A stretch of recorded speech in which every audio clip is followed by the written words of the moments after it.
todos, un gusto tenerlos y tenerla acá.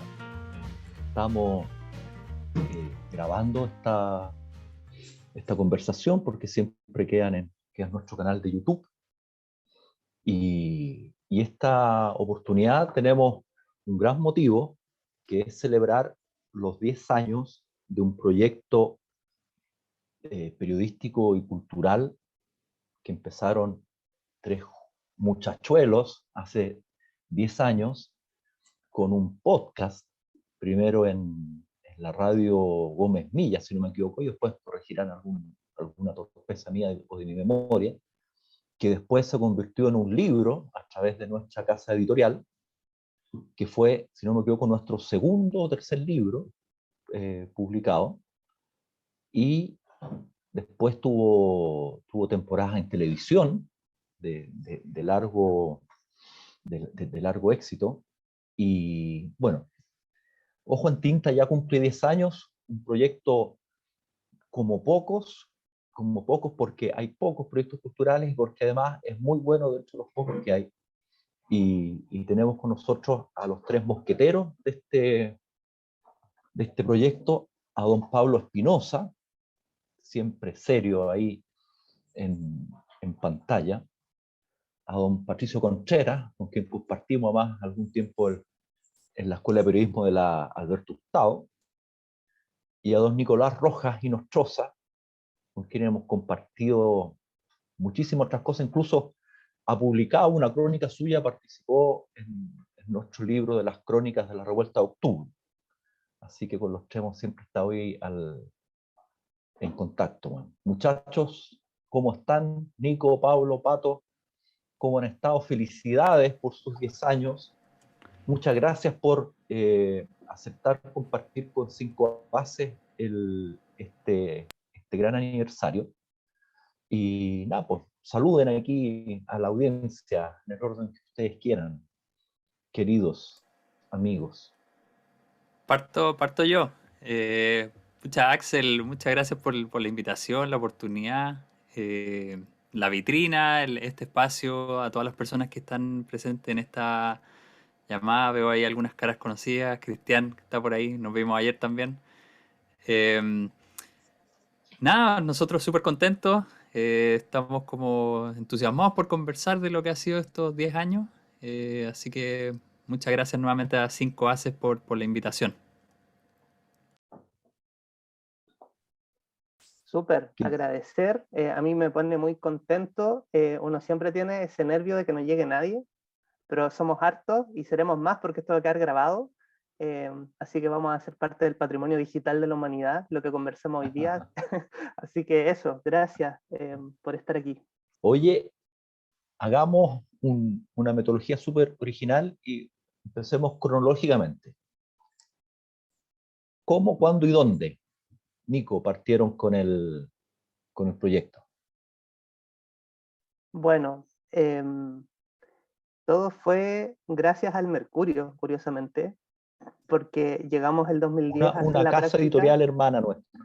Por supuesto.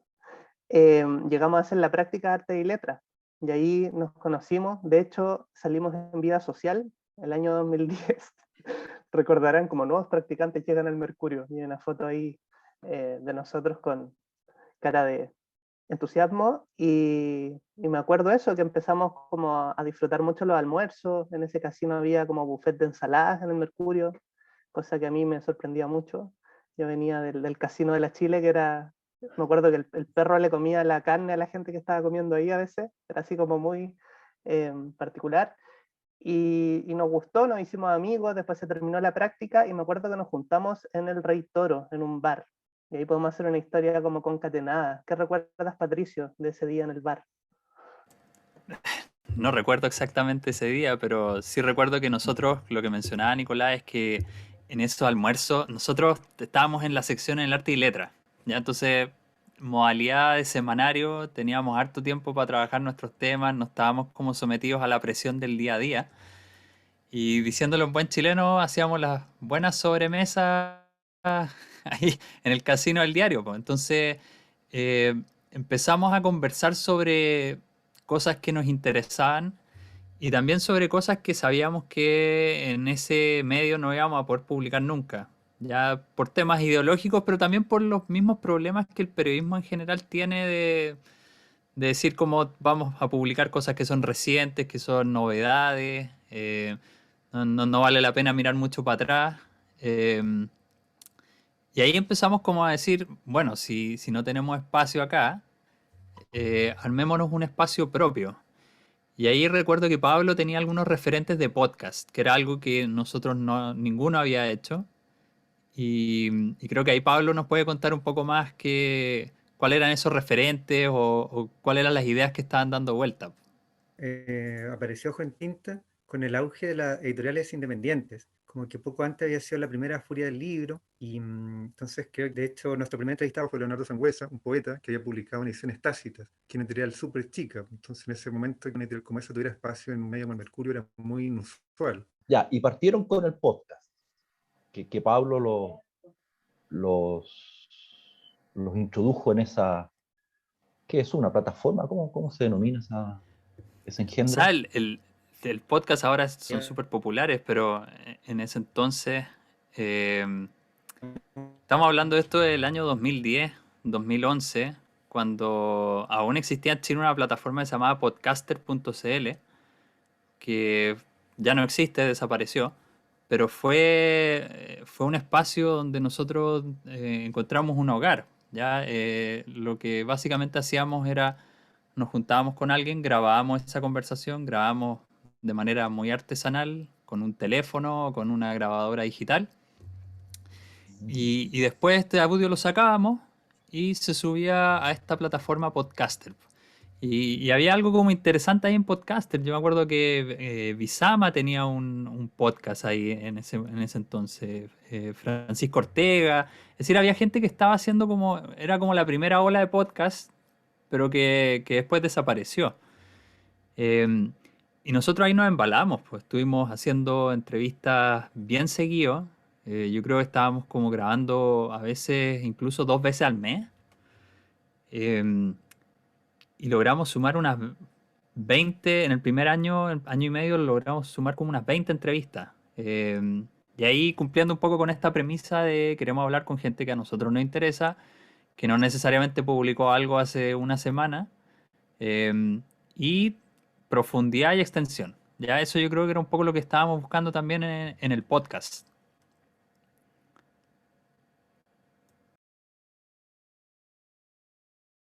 ¿Algunos nombres que recuerden, Nico, de esa entrevista o las que más te gustaron a ti, de las que pudieron hacer Sí. en esos primeros años? Bueno, Leonardo Sangüesa, porque la primera vez nunca se olvida, eh, que grabamos en un café que se llamaba Gualdini o Baldini, que quedaba creo que frente a las últimas noticias. Creo que ya no existe. También esto a mí, que me gusta tanto el patrimonio, es como una especie de depresión, porque muchos de estos lugares ya no existen.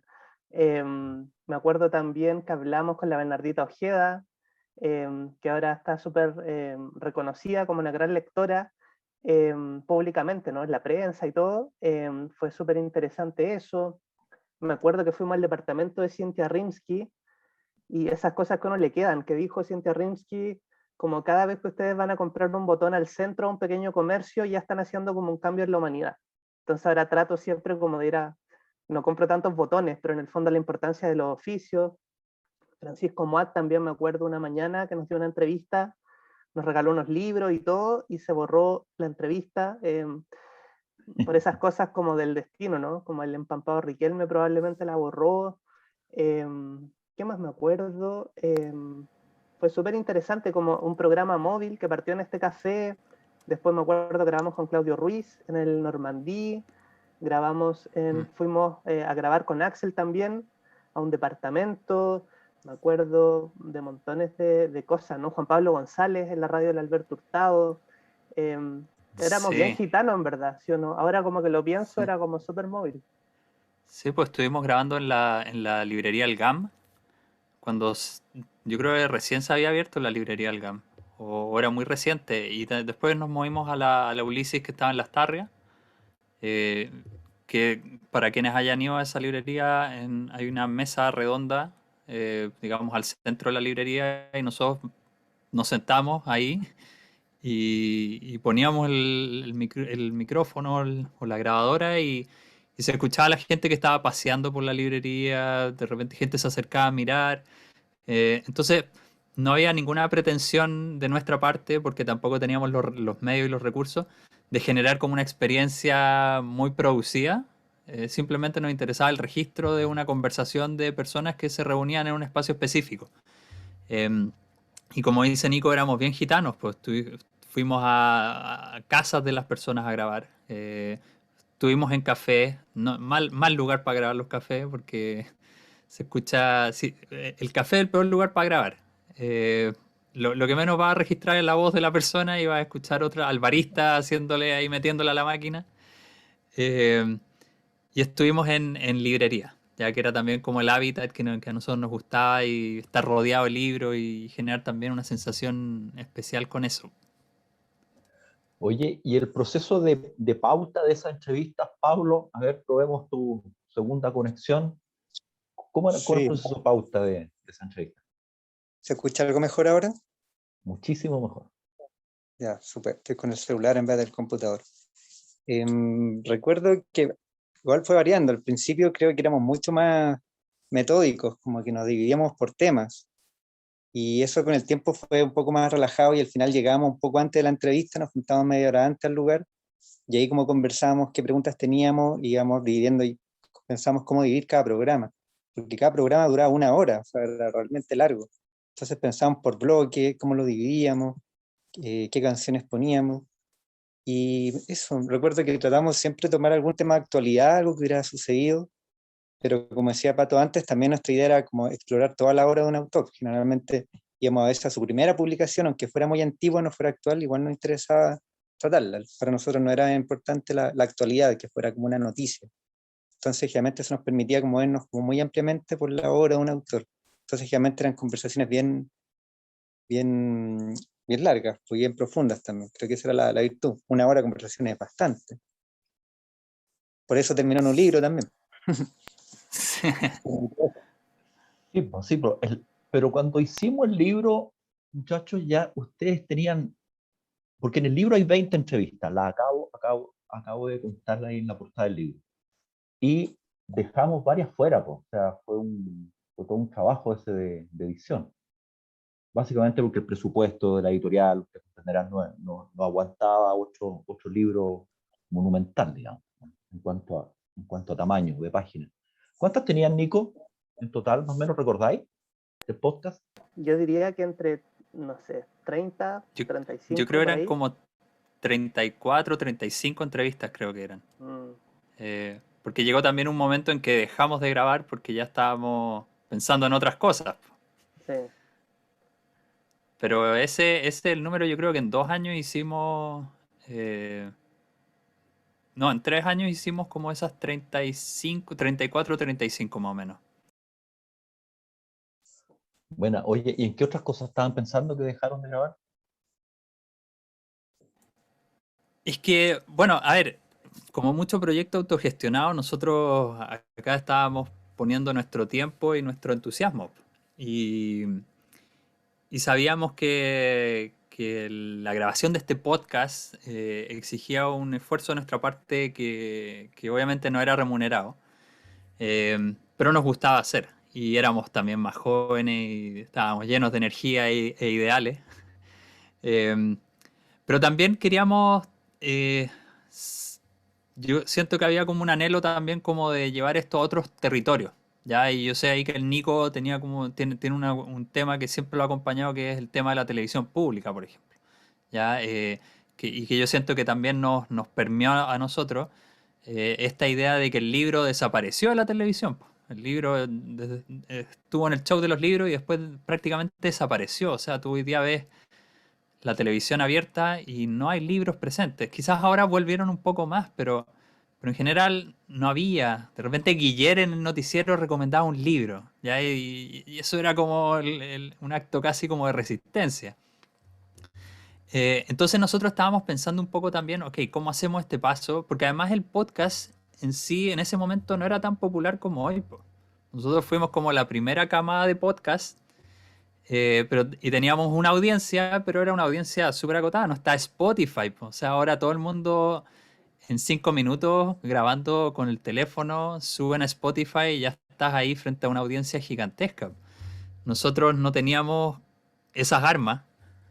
Y ahí surgió también como esta idea de pasemos a el formato audiovisual, es decir, movámonos a una plataforma que efectivamente sea más masiva, pero también financiémoslo y hagámoslo como se tiene que hacer, po. O sea, en contraste con esta etapa como banal, experimental, donde estábamos como todas las semanas probando algo distinto y algo nuevo, pues. Entonces, eso fue lo que empezamos a buscar, pues cómo hacer el paso al audiovisual, cómo llegar a la tele, cómo tratar de subsanar como estos problemas que nosotros veíamos en los medios en general. Bueno, oye, y Nico, ¿tú eras el hombre que tenía ahí la inquietud televisiva, por lo que dice el Pato? ¿Cómo lo consiguieron? Porque lo primero que hicieron en tele fue con el canal, con 13 Cultura, ¿o no? ¿O recuerdo mal? Sí, en verdad, puro idealismo. Siempre igual hablábamos de la tele. Me acuerdo que Pablo nos hablaba de un programa argentino que se llamaba Ver para Leer, que era interesante, o nos hablaba de la revista Orsay, como que estaba súper metido en lo que estaba pasando fuera de Chile. Nosotros teníamos estos referentes, lo que había hecho Augusto Góngora, Patricio Bañados, Escármeta, con el tema de los libros. Me acuerdo que también, bueno, el programa que todavía existe, Vuelan las Plumas, de la radio Universidad de Chile estaba en ese entonces. Y sí, pues, y un día hablando fue como, hablamos sobre la posibilidad y pedimos una reunión a una productora que nos gustaba mucho lo que hacía, que hacían un programa que se llama Chile País de Reyes, y pedimos una reunión y les contamos. Y fue como, me acuerdo que dijeron, ya, este programa vale a lo menos 15 millones de producir, digamos. Y nuestra realidad era que, no sé, nos tomábamos un café, digamos, con el entrevistado y hacíamos todo de la autogestión. Entonces también fue un poco un salto para ver qué costos tenía la televisión profesional, cómo era otro mundo que en verdad no sabíamos. Eh, y fue un gran aprendizaje en todo sentido, desde como saber lo caro que es hacer televisión, hasta empezar a buscar cómo financiarlo, hasta después venderle la idea del programa al canal, la difusión, el tema de las cámaras, que tampoco fue fácil, porque nadie venía de la televisión, y eso, no sé qué otros recuerdos tendrá Pablo de esos inicios en la TV.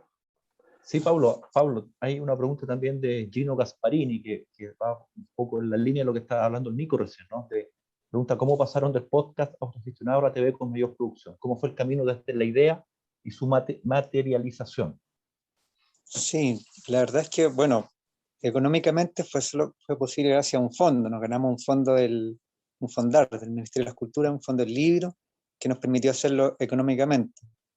Pero el otro camino, por un lado, Nico en verdad nos convenció a Patricio y a mí de explorar la televisión. Yo al menos como que en verdad sigo siendo tímido, nos conocimos en un medio escrito, después un podcast, pasar la televisión, a estar frente a una pantalla, fue algo difícil. Así que por un lado toda esa dificultad y por otro lado la dificultad de imaginar cómo hacer un programa entretenido, porque la idea no era hacer un programa como La Belleza al Pensar, que fuera un programa como de un entrevistado, de 1 hora.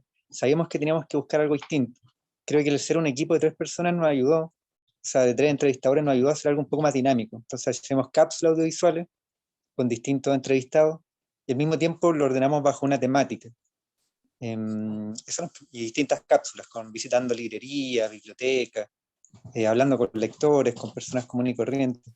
Eso nos permitió, creo que al tener un eje temático cada capítulo, nos permitió como hacer un capítulo muy amplio. Entonces tenemos capítulos de ciencia, literatura policial, filosofía, historia. Entonces como que creo que esas fueron las dificultades. Por un lado, a postular un proyecto con fondos estatales y por otro lado, hacer un programa atractivo.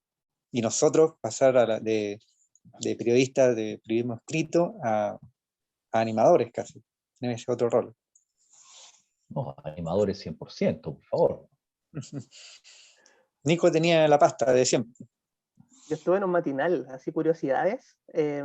Hubo un bloque de libros, todo esto gracias a Kimberly Hepp, que era una periodista, que éramos compañeros buenos y amigos, y trabajaba en el Buenos Días a Todos. Y cuando el Buenos Días a todos le iba súper mal, así marcaba, no sé, muy poco, fue como ya, no nos puede ir más mal, y mi amiga propone este bloque de libros, que duró como 12 semanas. Y yo iba a hablar al matinal así como con Karen Dogenbailer y Julián Elfenbein.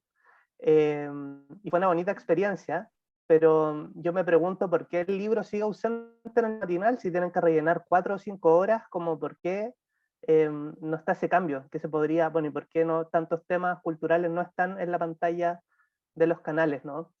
Así que eso es una curiosidad a propósito del chiste de animador de Pablo. También animo bingos y casamientos.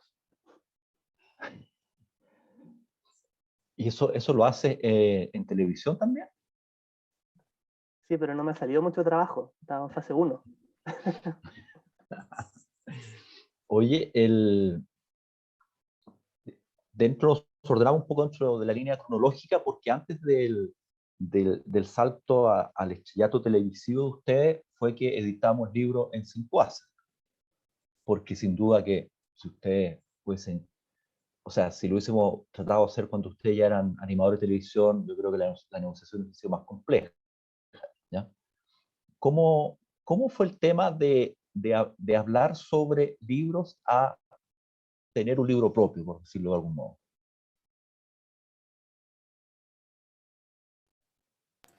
Cualquiera de los tres.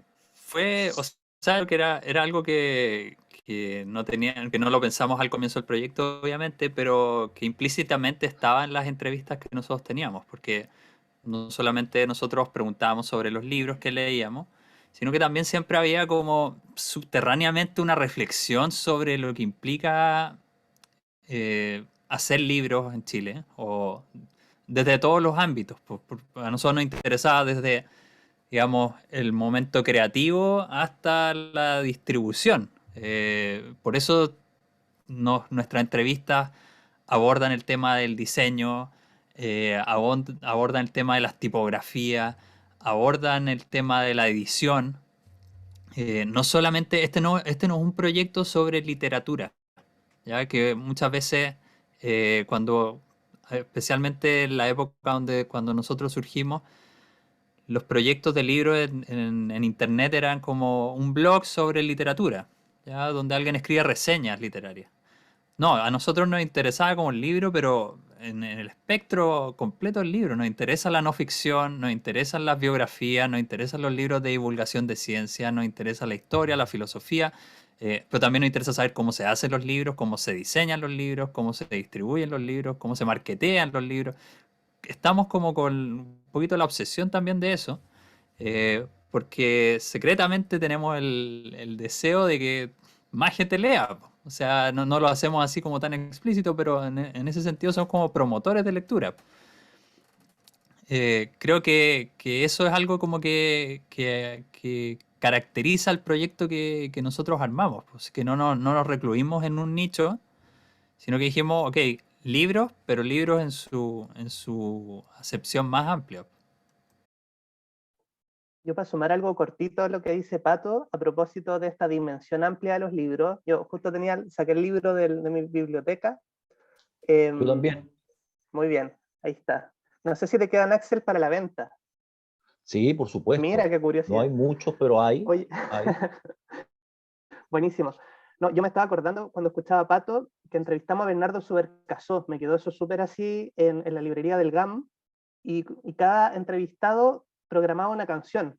Entonces yo tenía la duda de si esto había quedado en el libro, lo que él dijo, y Bernardo Subercasó eligió la canción Lágrimas Negras de Bebo Valdés y Diego El Cigala. Y lo que él dice, porque estos fueron 30 años de trabajo, pero también 2 divorcios. O sea, nos confesó un poco que también esto de dedicarse a hacer libros es como una especie de matrimonio o de una cosa muy rigurosa, que en el caso de Subercasó lo llevó a poner esa canción que le recordaba a los 2 matrimonios que acompañaron su vasta obra investigativa y literaria. Eso. Oye, pero Yo hay un recuerdo tema ahí, que, Pablo, por favor. recuerdo que también hacer el libro fue una de las dificultades, fue además de hacer la selección de autores, hacer el trabajo de edición, pasar la palabra hablada, la palabra escrita, que ahí me acuerdo que, bueno, entre los 4 me acuerdo que conversábamos cómo hacer ese traspaso para que dejara un poco también sentir cómo es el lenguaje hablado. Entonces creo que me acuerdo también de ese proceso de edición que tuvimos que hacer. Y en verdad, ahora que habla el Nico de Bernardo Suercasó, me acuerdo que en verdad algo que nos sorprendió fue que en verdad las personas están muy dispuestas a conversar con nosotros, o sea, tener a, no sé, pues, el ilustrador Francisco Javier Olea, Bernardo Suercasó, Cintia Rinsky, en verdad era gente que nosotros admirábamos mucho, Leonardo Sangüesa, y que en verdad se animaran a conversar con nosotros, a dedicarnos una hora a su tiempo, nos invitaran a su casa, a un café, era realmente algo que ahora creo bastante sorprendente. Y me alegra en verdad que haya sido así. Oye, justo, disculpe, estaba whatsappeando con Pancho Muat por otro tema y les manda saludos. Les conté que ustedes habían recordado que se le había borrado la entrevista. ¿Ya? Así que saludos de Pancho. Oye, sí, pues Pablo y Pato, bueno, Nico, ese es un tema porque efectivamente que gente, o sea, Subercasó fue profesor mío en un magíster y no es un tipo fácil de abordar y un tipo muy riguroso y Recuerdo de él que era muy bueno para dictar cátedra. Entonces, sí, lo pues, difícil tal de cual. conversar con él, lo difícil de conversar con él justamente era que le hacíamos una pregunta pequeña como muy y se largaba a hablar, entonces había que interrumpirlo, Sí. No, tratar de el diálogo no es lo suyo. Sí, o sea, de hecho yo recuerdo porque a mí me tocó editar la entrevista para el libro, la de Subercasó, y cuando grabamos el podcast, ese podcast fue de haber durado 70, 80 minutos probablemente, creo que fue más de una hora. Y la primera pregunta, que no sé si la hice yo, era una pregunta de carácter general, y Subercasó se lanza 15 minutos a hablar y no lo para nadie. Y después tenemos la transcripción, porque cuando estamos armando el libro tenemos las transcripciones de estas entrevistas, que son entrevistas, reitero, de 60, 80 minutos. Entonces no es que tengamos un archivo Word de 10 páginas, sino que son archivos Word de 30 páginas. Y la primera respuesta de Subercasó tenía como 10 páginas. Yo abro el archivo porque Axel nos manda las transcripciones, abro el archivo y dije, ¿por qué hice esa pregunta? ¿Por qué hice esa pregunta? ¿Por qué no lo detuvimos?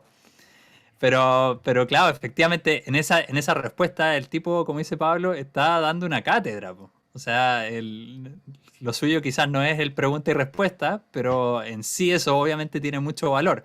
El desafío era convertirlo en algo que un lector, digamos, que compra este libro, quiera leer y siga un cierto ritmo y enganche con eso.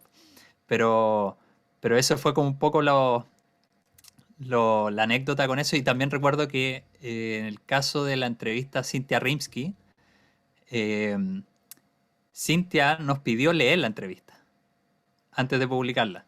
Porque hay que ser como también honestos de que nosotros cuando grabamos no sabíamos que íbamos a publicar un libro.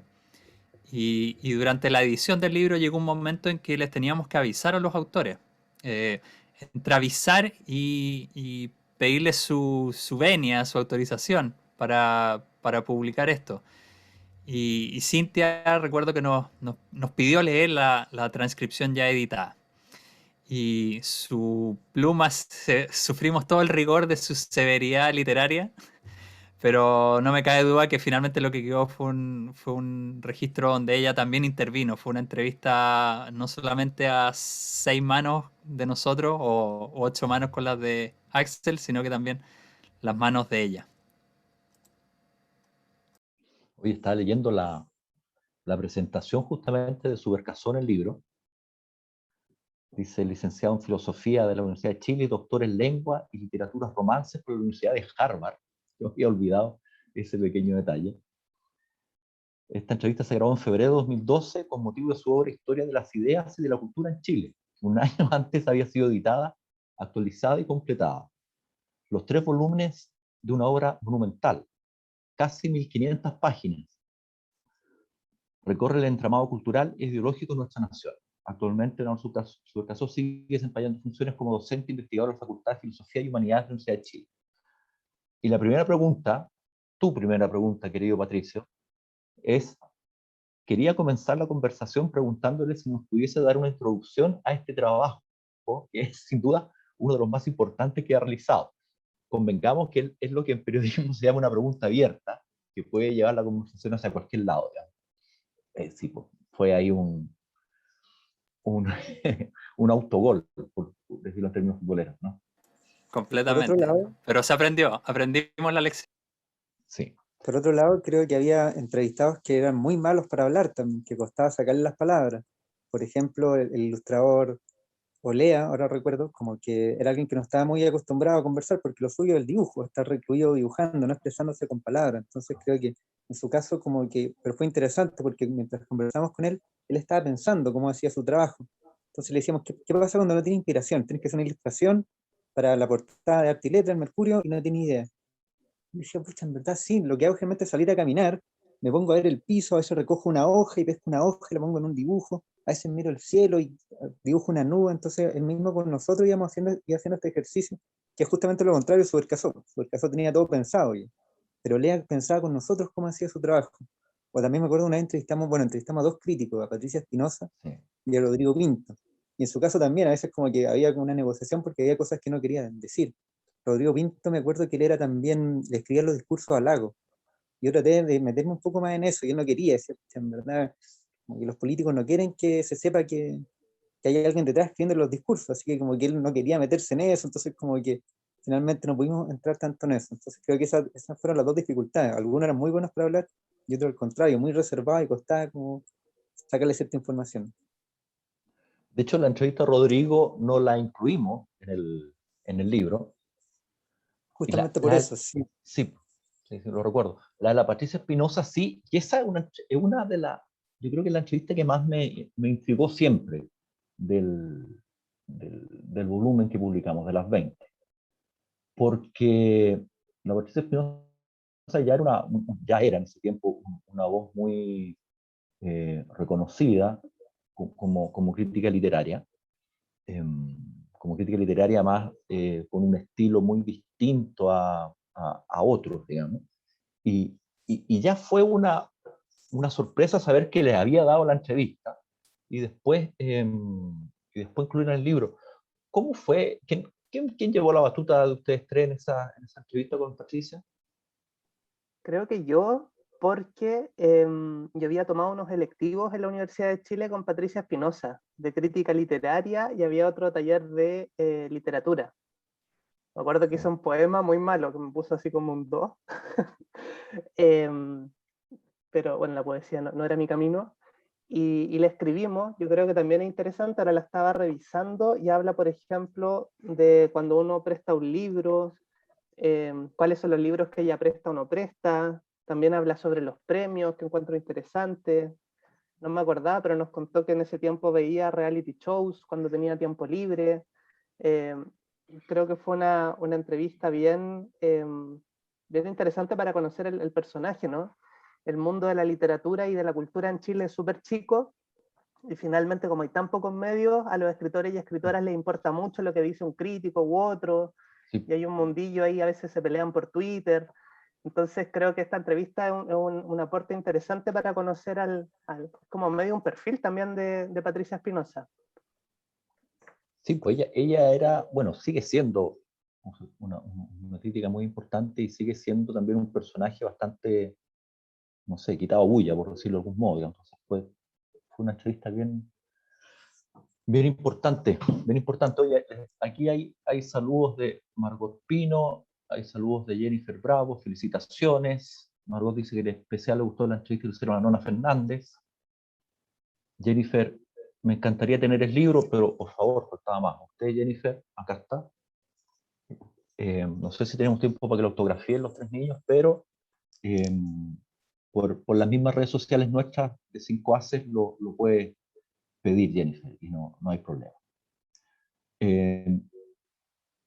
Nosotros tenemos algún presupuesto este año, entonces tenemos un invitado al cual le pagamos por estar en todas nuestras transmisiones, que es Humberto Fuentes, y Humberto tiene que cumplir con hacer una pregunta, por supuesto, porque si no, no le pagamos.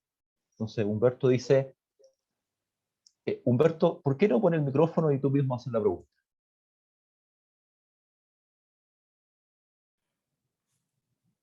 No sabía que había remuneración, Axel.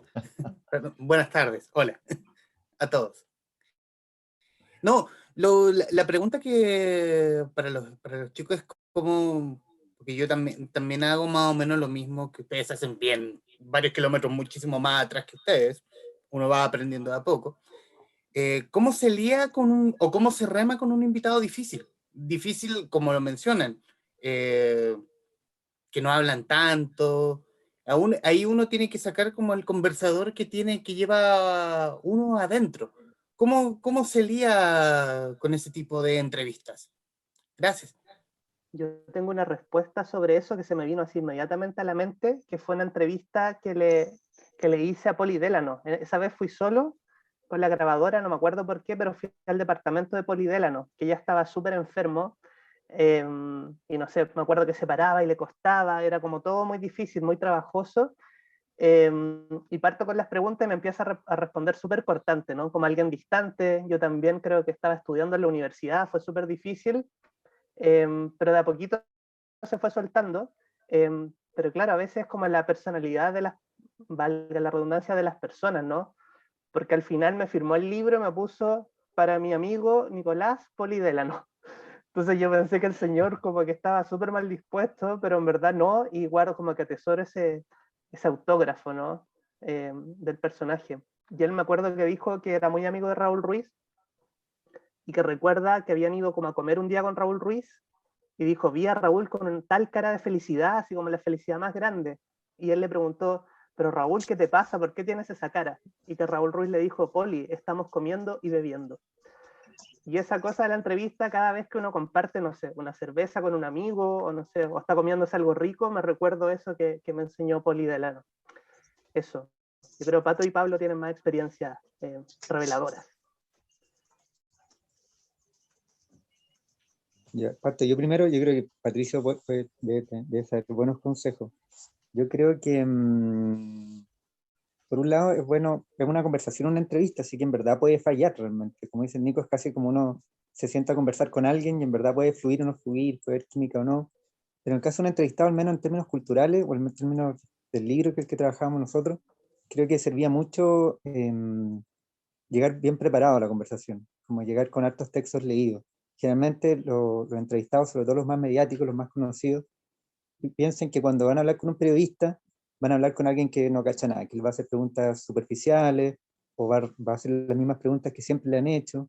Entonces, yo creo que llegar bien preparado, con harto leído, como inmediatamente como que genera ya confianza en la contraparte. Se suelta un poco más. Entonces, cuando ya empiezas como a hacer preguntas un poco más profundas y más interesantes, cuando logres que se interese realmente en la conversación, que no sea una entrevista, sino que una conversación profunda, algo más, creo que eso siempre ayuda, así que creo que la recomendación que podría dar es llegar bien preparado.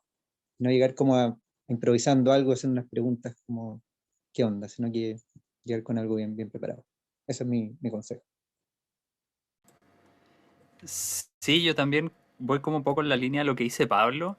En general, esto no es entrevista política, po. O sea, no es habitual que uno tenga un entrevistado que esté a la defensiva, pero puede suceder obviamente.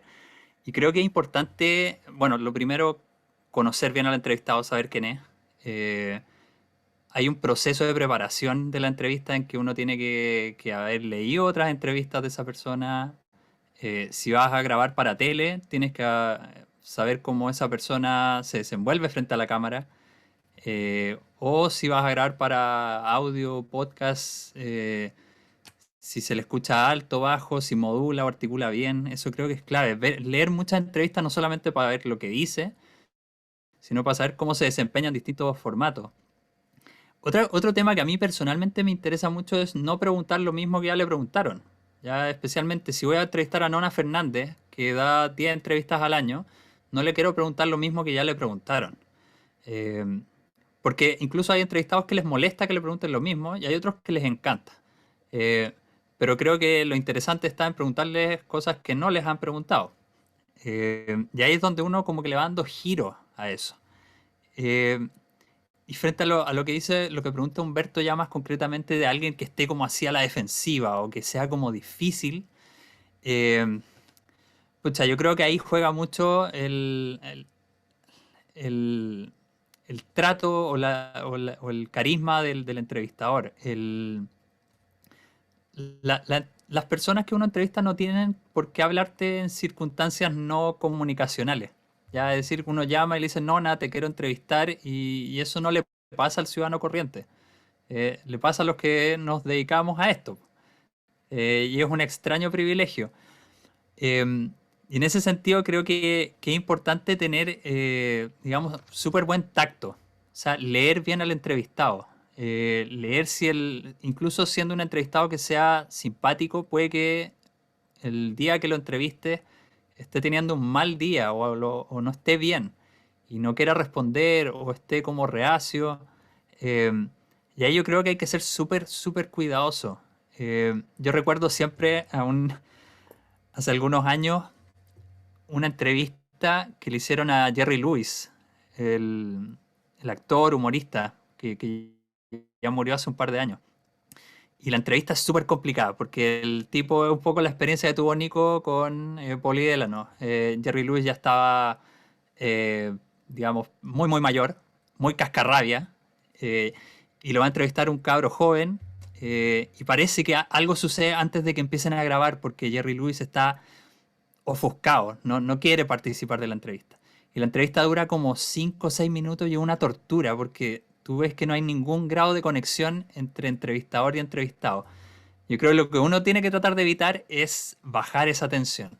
¿Ya? O sea, hacer que la otra persona se sienta bienvenida, se sienta acogida, que tú demuestres interés por lo que esa persona te dice y que logres eso transmitir a la audiencia que finalmente va a terminar por ver lo que tú estás haciendo.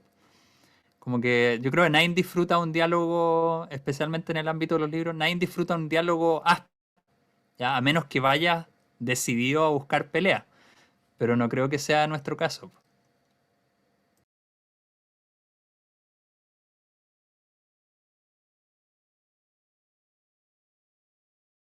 Perdón. Oye, Felipe Cruz pregunta, ¿algún invitado o invitada que se haya negado a responder una pregunta o que les haya rayado la cancha en algo? Por favor, excluir mi entrevista con ustedes o mis entrevistas con ustedes de la respuesta.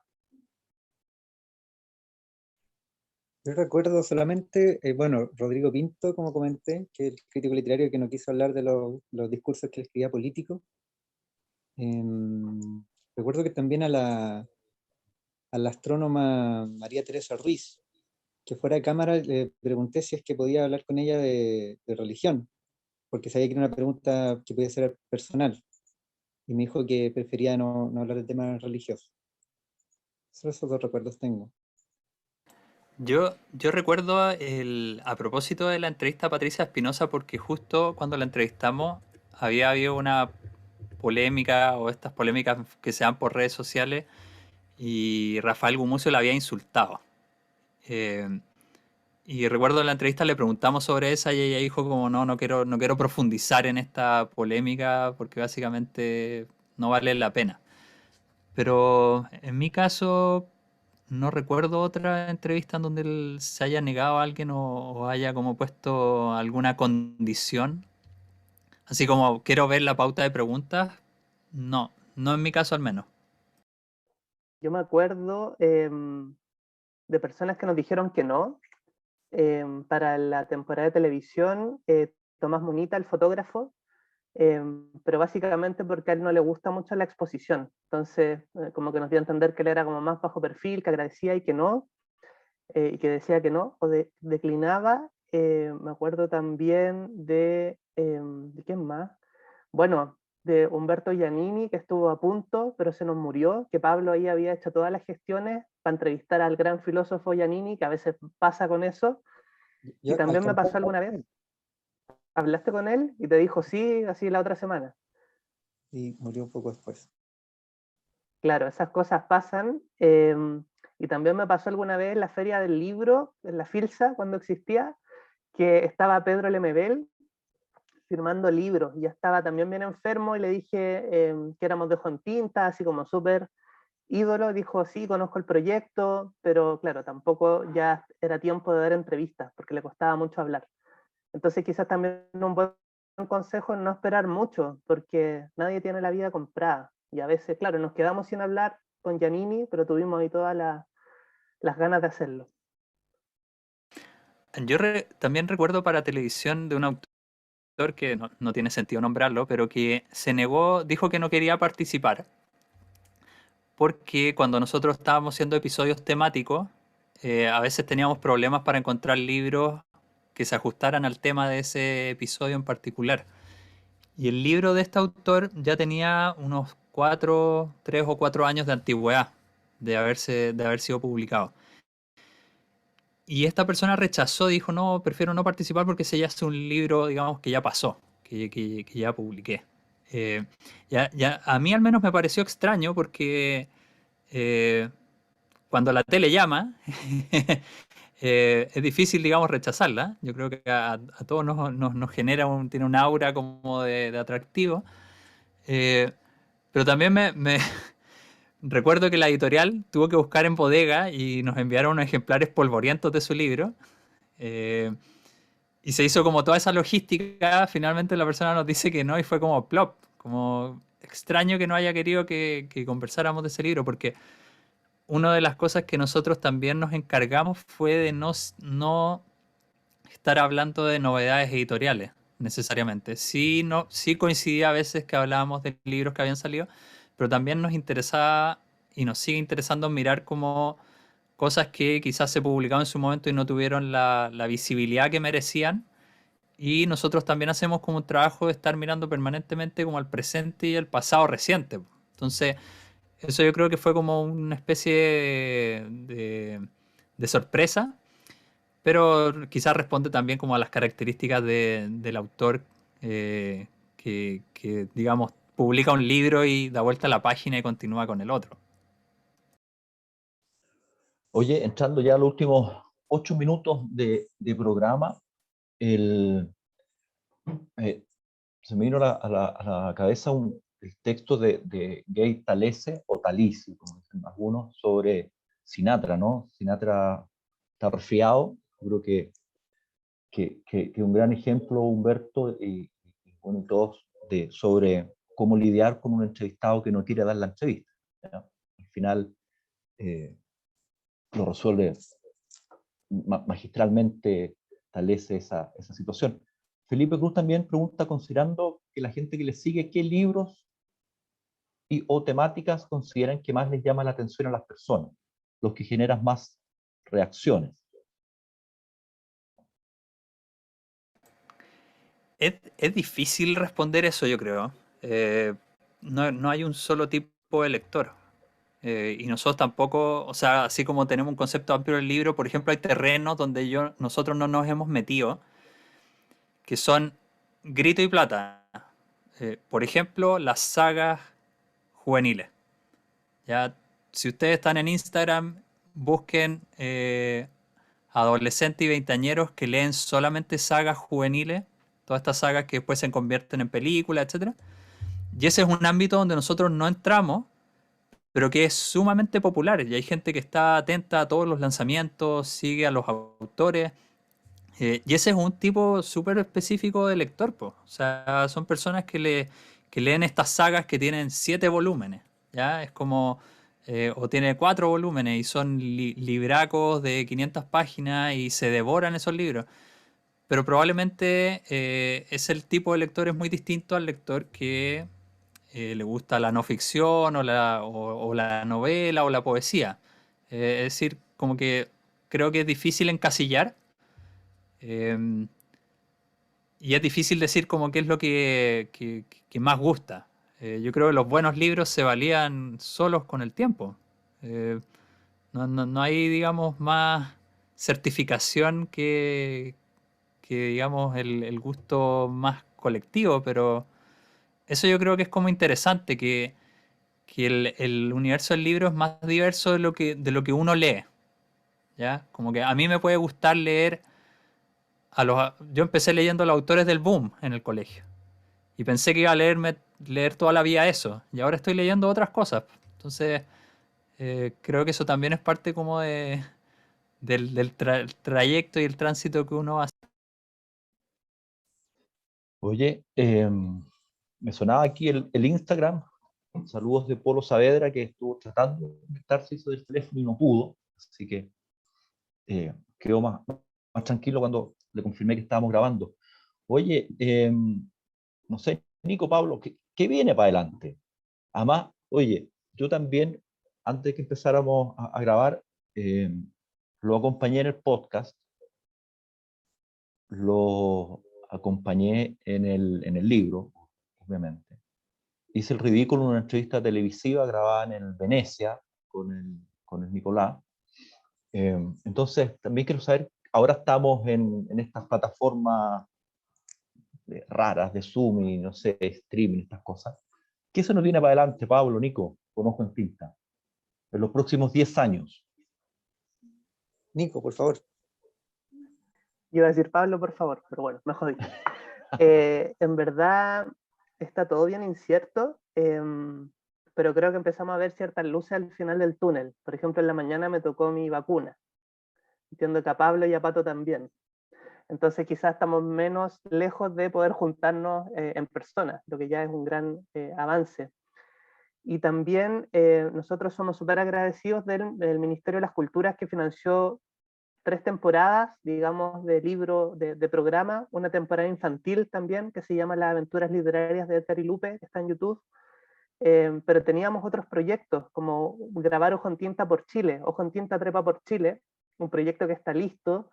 Si hay algún inversionista o persona de buen corazón que lo quiera financiar, nosotros felices lo producimos, pero topamos con el tema del financiamiento, porque podríamos hacerlo con un celular, pero no va a ser la misma calidad a la que está acostumbrado nuestro respetable público.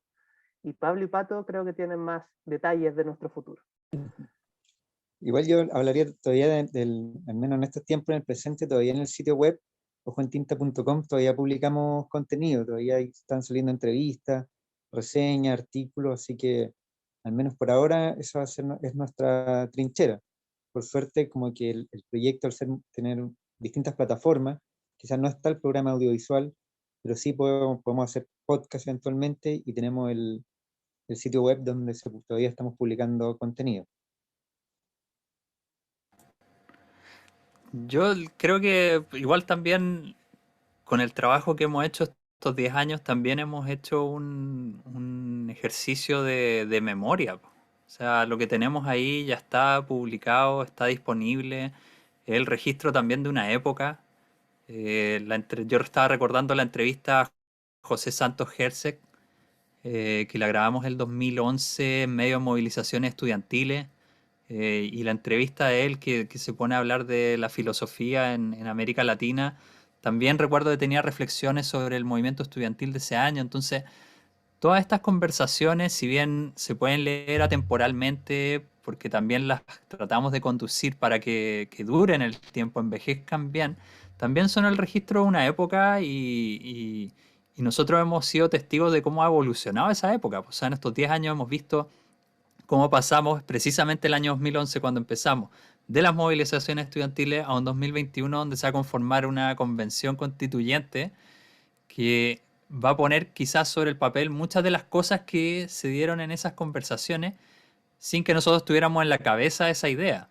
Y ahí hay un bagaje, una acumulación de conocimiento que nosotros hicimos en podcast, en texto, en el canal de YouTube con los programas de televisión, que siento que es importante que quede ahí como testimonio. A mí personalmente, por ejemplo, me gustaría poder organizar todo ese material. O sea, tenerlo, que las personas puedan buscar por año, por tema. Es decir, hay un montón de cosas que uno podría hacer con las más de... Yo creo que ya a esta altura hemos hecho más de 150 entrevistas o 200 entrevistas. eh, y es bueno como ponerlo también en valor. Creo que por ahí también hay una ruta que podemos tomar. Y algo muy breve para cerrar, que creo que es importante relevar, es que claro, hoy día nosotros hablamos los tres, pero este proyecto no hubiera sido posible sin. Si entran a ojoentinta.com y ven nosotros, tenemos una cantidad impresionante de colaboradores y colaboradoras que nos han ayudado haciendo entrevistas, reseñas, todo por el entusiasmo del libro. Aquí no ha habido plata de por medio, y creo que eso también ha sido bonito, como crear una comunidad en las redes sociales, en el tema de la televisión, que trabajaban también sonidistas, camarógrafos, editores, postproductores, personas que efectivamente han logrado que hoy día estamos hablando de este proyecto. y creo que eso también es importante de hacer digamos, de ejecutar una idea, que sea algo colectivo. Me acuerdo las pautas que teníamos siempre con Pato y Pablo, decíamos una cantidad de brutalidades, las anotábamos, a veces discutíamos, pero eso iba permitiendo pulir una idea, y es verdad eso de que 3 cabezas, y en este caso, no sé, 20 o 30 o no sé, 40 personas que han participado en este proyecto piensan mejor que una. Así que yo creo que nuestro sincero agradecimiento a todas esas personas por ser parte de Ojo en Tinta. Oye, ya, pues nosotros también le agradecemos a toda la gente que se conectó, que hizo sus preguntas, que estuvo ahí entregando mensajes, o simplemente escuchando la respuesta a los planteamientos de estos 3 jóvenes periodistas, quienes yo obviamente respeto y quiero muchísimo. Darle las gracias, Pablo, Pato, Nico, por haber accedido a esta conversación. Felicitarlos de nuevo por sus 10 años, por su talento, por su aporte inmenso a este país, a su cultura, a su memoria, como dijo el Pato. Ustedes saben que mi rollo siempre es la cotidianidad, y lo que ustedes hacen ahí creo que es magistral, digamos. Así que, de verdad, para nosotros como editorial, pucha, mil gracias, una gran emoción tenerlo acá, verlos ya después de 10 años. No es que no lo hayamos visto en este tiempo, pero ver cómo se han consolidado, y yo creo que vamos a que sacar otro libro, man. Ya, si tienen 150 entrevistas post-Pato, ya deberíamos hacer una segunda aventura. Una saga Una juvenil, saga, Ojo en eso. Tinta, ahí vendemos Ojo más. en Tinta, ¿no? Oye, ya, po, mil gracias a Pato, desde que se conectó desde la parte más septentrional de Noruega, con sus auroras boreales de fondo.